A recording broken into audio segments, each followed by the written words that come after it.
24 दिसंबर 1999 Christmas ewe की शाम Indian airlines की फ्लाइट IC-814 काठमांडू से दिल्ली के लिए उड़ान भरती है। प्लेन में फैमिलीज थीं, हनीमून कपल्स थे, बच्चे थे और उन्हीं यात्रियों के बीच बैठे थे 5 ऐसे आदमी जिनके पास फेक आइडेंटिटीज, नाइव्स, ग्रेनेड्स और एक डेडली प्लान था। किसी को अंदाजा नहीं था कि अगले कुछ घंटों में यह फ्लाइट सिर्फ हाईजैक नहीं होने वाली, बल्कि इंडिया की सबसे कंट्रोवर्शियल होस्टेज क्राइसिस में बदल जाएगी। एक ऐसी हाईजैकिंग जिसने Indian government, intelligence system, aviation security और क्राइसिस मैनेजमेंट सबको कटघरे में खड़ा कर दिया। और सबसे शॉकिंग बात, इंडिया के पास इस हाईजैक को रोकने का मौका था अमृतसर में, लेकिन डिलेज, कंफ्यूजन और फेल्ड कोऑर्डिनेशन की वजह से वो मौका हाथ से निकल गया। और बाद में जिन टेररिस्ट्स को हॉस्टेजेस बचाने के लिए छोड़ा गया, उनमें से एक था मासूद अजहर, वही आदमी जिसका नाम बाद के कई डेडली टेरर अटैक से जुड़ा। लेकिन सवाल ये है,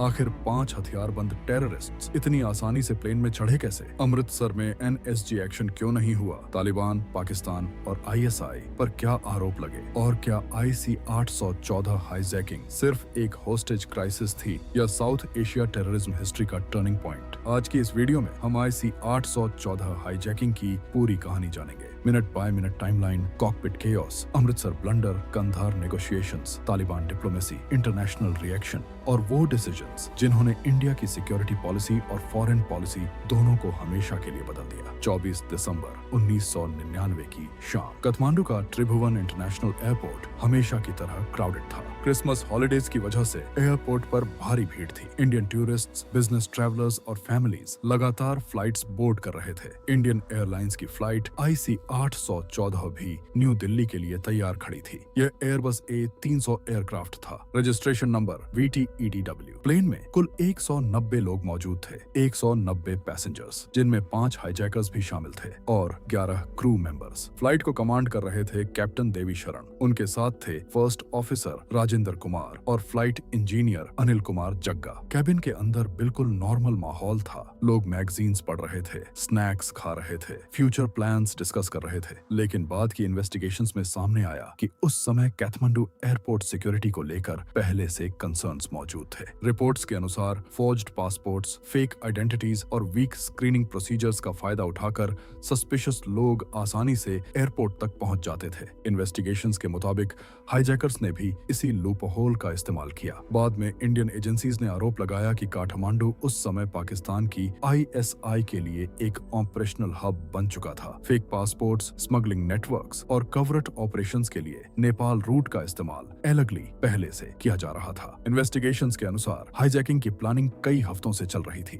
हाईजैकर्स ने काठमांडू के कई ट्रिप्स किए थे। टिकट्स फेक नेम्स से अलग अलग ट्रैवल एजेंसियों के जरिए बुक की गई थी। शाम करीब 4 बजे फ्लाइट काठमांडू से उड़ान भरती है। कुछ देर बाद प्लेन इंडियन एयर स्पेस में एंटर करता है और तभी अचानक 5 मास्क्ड आदमी अपनी सीटों से उठते हैं। उनके हाथों में रिवॉल्वर, नाइफ्स और ग्रेनेड्स थे। कुछ ही सेकंड में पूरा कैबिन चीखों से भर जाता है। एक हाईजैकर सीधे कॉकपिट की तरफ दौड़ता है और कैप्टन डीवी शरण पर गन तान देता है। बाकी हाईजैकर्स पैसेंजर्स और क्रू मेंबर्स को कंट्रोल में लेना शुरू कर देते हैं। महिलाओं और बच्चों को अलग बैठाया जाता है। मेल पैसेंजर्स को दूसरी तरफ शिफ्ट किया जाता है। कई लोगों की आंखों पर पट्टी बांधी जाती है। हाईजैकर्स एक दूसरे को कोड नेम से बुला रहे थे, चीफ, डॉक्टर, बर्गर, भोला, शंकर। यह क्लियरली एक हाईली प्लान्ड ऑपरेशन था। बाद में इंडियन अथॉरिटीज ने हाईजैकर्स की पहचान पाकिस्तानी नेशनल्स के रूप में की। उनका संबंध allegedly Pakistan based terror group हरकत उल मुजाहिदीन से बताया गया। उस समय यह ऑर्गेनाइजेशन पहले भी किडनैपिंग्स और टेरर अटैक्स में इन्वॉल्व रह चुकी थी। कॉकपिट में कैप्टन देवी शरण पर लगातार दबाव डाला जा रहा था कि प्लेन को वेस्ट की तरफ मोड़ा जाए। लेकिन इसी दौरान captain secretly Indian air traffic control को हाईजैकिंग सिग्नल भेजने में कामयाब हो जाते हैं। शाम करीब 4:56 बजे दिल्ली एयर ट्रैफिक कंट्रोल को पता चलता है कि फ्लाइट IC-814 हाईजैक हो चुकी है। और यहीं से शुरू होती है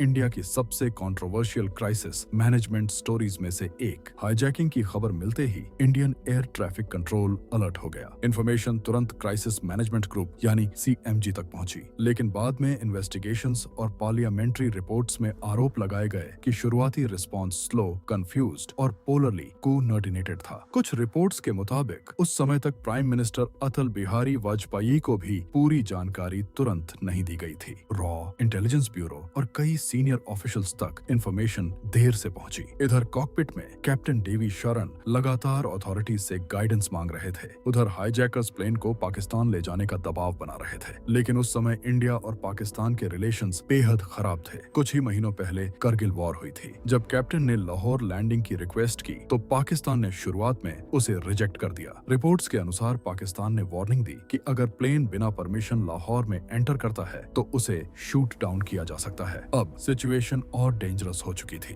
प्लेन लगातार बॉर्डर एरिया के आसपास घूम रहा था और फ्यूल तेजी से खत्म हो रहा था। कॉकपिट में फ्यूल वार्निंग अलार्म्स शुरू हो चुके थे। पैसेंजर्स को कुछ समझ नहीं आ रहा था, लेकिन कैबिन के अंदर फियर लगातार बढ़ रहा था। कई पैसेंजर्स बाद में बताते हैं कि हाईजैकर्स लगातार साइकोलॉजिकल प्रेशर बना रहे थे। कैबिन लाइट्स डिम थी। लोग घंटों तक बिना प्रॉपर फूड और स्लीप के बैठे थे। किसी को नहीं पता था कि अगला पैसेंजर कौन होगा। कैप्टन देवी शरण समझ चुके थे कि अगर जल्द लैंडिंग नहीं हुई तो प्लेन क्रैश भी हो सकता है। फ्यूल कम होने की वजह से कैप्टन देवी शरण ने हाईजैकर्स को कन्विंस किया कि प्लेन को रिफ्यूल करने के लिए अमृतसर में उतरना जरूरी है। कुछ हेजिटेशन के बाद हाईजैकर्स मान गए। शाम करीब 6:44 पर फ्लाइट IC 814 अमृतसर के राजा सनसी एयरपोर्ट पर लैंड करती है और यही वो मोमेंट था जिसे बाद में इंडिया का सबसे बड़ा मिस्ड अपॉर्चुनिटी कहा गया। पंजाब पुलिस अलर्ट थी। NSG कमांडोज को भी एक्टिवेट किया गया था, लेकिन सबसे बड़ी समस्या कोऑर्डिनेशन की थी। दिल्ली से क्लियर ऑर्डर्स आने में डिले हो रहा था। रिपोर्ट्स के अनुसार NSG टीम तैयार थी, लेकिन नेगोशिएटर्स और फाइनल अप्रूवल्स में देर हुई। अथॉरिटीज की स्ट्रेटेजी थी कि प्लेन को ज्यादा देर तक ग्राउंड पर रोका जाए ताकि NSG कमांडोज अमृतसर पहुंच सकें। इसी वजह से रिफ्यूलिंग डिलिबरेटली डिले की गई। एयरक्राफ्ट लगभग 45 मिनट तक रनवे पर खड़ा रहा, लेकिन यह डिले उल्टा पड़ गया। हाईजैकर्स को शक होने लगा कि इंडियन अथॉरिटीज कोई ऑपरेशन प्लान कर रही हैं। उन्होंने पैसेंजर्स को मारने की धमकी देना शुरू कर दिया। इसी दौरान पैसेंजर रूपिन कथेल पर ब्रूटल हमला किया गया। वह न्यूली मैरिड था और अपनी वाइफ के साथ ट्रैवल कर रहा था। रिपोर्ट्स के अनुसार हाईजैकर्स ने उसे इतनी बुरी तरह घायल किया कि बाद में उसकी मौत हो गई। प्लेन के अंदर पैनिक फैल चुका था। लोग रो रहे थे, प्रार्थना कर रहे थे। कैप्टन देवी शरण बार बार अथॉरिटीज से कह रहे थे कि अगर जल्द फैसला नहीं लिया गया तो हाईजैकर्स मास किलिंग शुरू कर सकते हैं, लेकिन कंफ्यूजन जारी रहा। फिर फ्यूल ट्रक रनवे की तरफ बढ़ा। रिपोर्ट्स के अनुसार प्लान था कि एयरक्राफ्ट को सीक्रेटली इमोबिलाइज किया जाए ताकि वह टेक ऑफ न कर सके।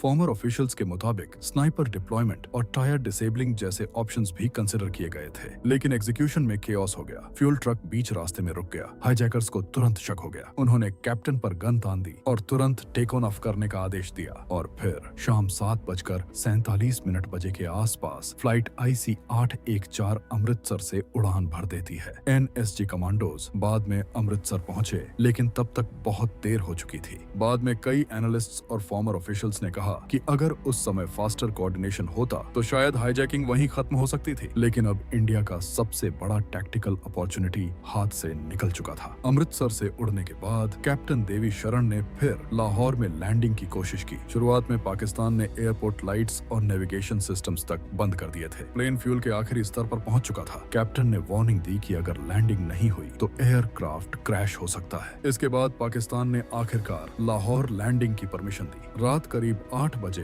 प्लेन लाहौर एयरपोर्ट पर उतरता है। पाकिस्तानी सिक्योरिटी फोर्सेज ने तुरंत एयरक्राफ्ट को सराउंड कर लिया, लेकिन रिपोर्ट्स के अनुसार पाकिस्तान सिर्फ रिफ्यूलिंग करके एयरक्राफ्ट को जल्द से जल्द अपने टेरिटरी से बाहर भेजना चाहता था। इंडियन ऑफिशियल्स ने पाकिस्तान से रिक्वेस्ट की कि एयरक्राफ्ट को वहीं रोका जाए, लेकिन इंडिया के हाई कमिश्नर के एयरपोर्ट पहुंचने से पहले ही एयरक्राफ्ट को फिर उड़ने की अनुमति दे दी गई। कुछ अकाउंट्स के अनुसार हाईजैकर्स विमेन और चिल्ड्रन को छोड़ने के लिए तैयार थे, लेकिन ऐसा नहीं हो सका। इस दौरान रूपिन कटियाल की हालत लगातार खराब होती जा रही थी। रिफ्यूलिंग के बाद हाईजैकर्स प्लेन को अफगानिस्तान की तरफ ले जाना चाहते थे, लेकिन काबुल में नाइट लैंडिंग फैसिलिटीज नहीं थी। प्लेन गल्फ रीजन की तरफ बढ़ा, लेकिन कई कंट्रीज ने अपना एयर स्पेस बंद कर दिया। आखिरकार दुबई ने इमरजेंसी लैंडिंग की अनुमति दी। दुबई में कुछ होस्टेजेस रिलीज किए गए, विमेन, चिल्ड्रन और इंजर्ड पैसेंजर्स। इसी दौरान रूपिन कटियाल का शव भी एयरक्राफ्ट से बाहर लाया गया। यह हाईजैकिंग का पहला कंफर्म्ड डेथ केस था। इंडियन अथॉरिटीज रिपोर्टली दुबई में रेस्क्यू ऑपरेशन चाहती थी, लेकिन UAE ने परमिशन नहीं दी। एयरक्राफ्ट को फिर रिफ्यूल किया गया और अब प्लेन अपने फाइनल डेस्टिनेशन की तरफ बढ़ रहा था, कंदहार। 25 दिसंबर 1999 की सुबह फ्लाइट IC 814 अफगानिस्तान के कंधार एयरपोर्ट पर लैंड करती है। उस समय अफगानिस्तान पर तालिबान का कंट्रोल था और यही ही इंडिया की सबसे बड़ी डिप्लोमेटिक प्रॉब्लम बन गई। इंडिया ऑफिशियली तालिबान रेजिम को रिकॉग्नाइज नहीं करता था,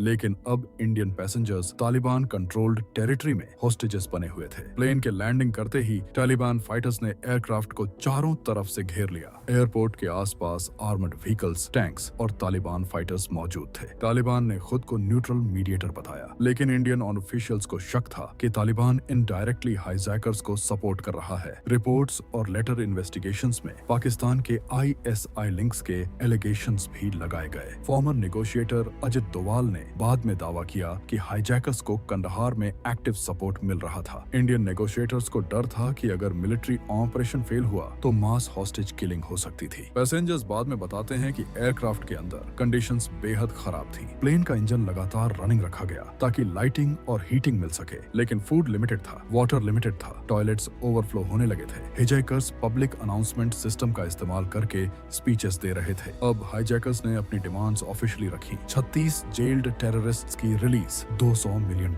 की डिमांड और हरकत उल मुजाहिदीन फाउंडर सज्जाद अफगानी का शव वापस देने की मांग। इंडिया पर प्रेशर तेजी से बढ़ रहा था। दिल्ली में पैसेंजर्स के फैमिलीज प्रोटेस्ट्स कर रहे थे। न्यूज चैनल्स लगातार लाइव कवरेज दिखा रहे थे। पूरा देश टेंशन में था। इंडियन गवर्नमेंट ने कंधार में नेगोशिएशन टीम भेजी। इस टीम में सीनियर डिप्लोमेट विवेक कथजू, अजीत डोवाल और CD सहाय शामिल थे। लेकिन इंडिया के सामने एक और चैलेंज था। तालिबान से ऑफिशियली डिप्लोमेटिक रिलेशन ही नहीं थे, यानी इंडिया को उन्हीं लोगों के साथ इनडायरेक्टली नेगोशिएट करना पड़ रहा था जिन्हें वह ऑफिशियली रिकॉग्नाइज भी नहीं करता था। यहीं से इंडिया की फॉरेन पॉलिसी में एक बड़ा लेसन शुरू हुआ। कई एक्सपर्ट्स के मुताबिक IC 814 हाईजैकिंग ने इंडिया को यह एहसास कराया कि रीजनल डिप्लोमेसी, इंटेलिजेंस कोऑर्डिनेशन और हॉस्टेज नेगोशिएशन कैपेबिलिटीज को पूरी तरह बदलने की जरूरत है। नेगोशिएशंस कई दिनों तक चलती रहीं। धीरे धीरे हाईजैकर्स की डिमांड्स कम हुई। आखिरकार डिस्कशन 3 टेररिस्ट्स की रिलीज पर आकर रुकी। मौलाना मसूद अजहर,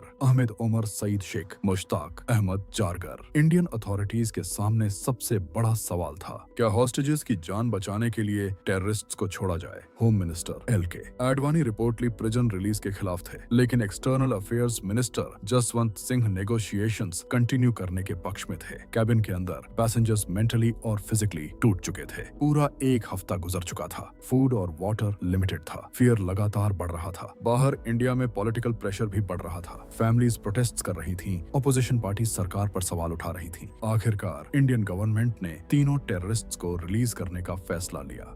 31 दिसंबर 1999 को इंडियन एयरक्राफ्ट इन टेररिस्ट्स को लेकर कंधार पहुंचा। कुछ समय बाद हाईजैकर्स ने हॉस्टेजेस रिलीज कर दिए। करीब एक हफ्ते बाद पैसेंजर्स फाइनली आजाद थे, लेकिन इंडिया की इस विक्ट्री के साथ एक भारी कीमत जुड़ी हुई थी। इंडिया ने उम्मीद की थी कि तालिबान हाईजैकर्स और रिलीज्ड टेररिस्ट्स को अरेस्ट करेगा, लेकिन ऐसा नहीं हुआ। तालिबान ने उन्हें अफगानिस्तान पाकिस्तान बॉर्डर तक सेफ पैसेज दिया और यहीं से इस हाईजैकिंग के लॉन्ग टर्म कॉन्सिक्वेंसेस शुरू होते हैं। IC 814 हाईजैकिंग सिर्फ इंडिया की क्राइसिस नहीं थी। इस इंसिडेंट ने इंटरनेशनल टेररिज्म नेटवर्क्स को भी एक्सपोज किया। लेटर रिपोर्ट्स के अनुसार अलकायदा लिंक्ड टेरर नेटवर्क्स ने इस हाईजैकिंग को सपोर्ट किया था। ये incident allegedly millennium terror plots का हिस्सा माना गया। यूनाइटेड स्टेट्स ने हाईजैकिंग कंडम की और होस्टेज रिलीज करने की मांग की, लेकिन उस समय तक ग्लोबल पावर्स तालिबान और अलकायदा के खतरे को उतनी गंभीरता से नहीं देख रही थी जितना 9/11 अटैक्स के बाद देखा गया। लेटर ईयर्स में कई इंडियन ऑफिशियल्स ने कहा कि IC 814 एक्चुअली आने वाले ग्लोबल टेरर एरा का वार्निंग सिग्नल था। इन्वेस्टिगेशंस में सामने आया कि हाईजैकर्स अलगली पाकिस्तान बेस्ड हरकत उल मुजाहिदीन से जुड़े थे। CBI ने कई लोगों पर चार्जेस लगाए, लेकिन अधिकांश अक्यूज्ड पाकिस्तान में होने की वजह से ट्रायल फेस नहीं कर सके। पाकिस्तान पर कोऑपरेशन न करने के आरोप लगे। पाकिस्तान के कुछ ऑफिशियल्स ने उल्टा इंडिया पर ही हाईजैकिंग स्टेज करने का आरोप लगाया, लेकिन इंडियन एजेंसीज ने ISI इन्वॉल्वमेंट और क्रॉस बॉर्डर टेरर इंफ्रास्ट्रक्चर की भूमिका पर लगातार सवाल उठाए। इस हाईजैक का सबसे बड़ा इम्पैक्ट था रिलीज्ड टेररिस्ट।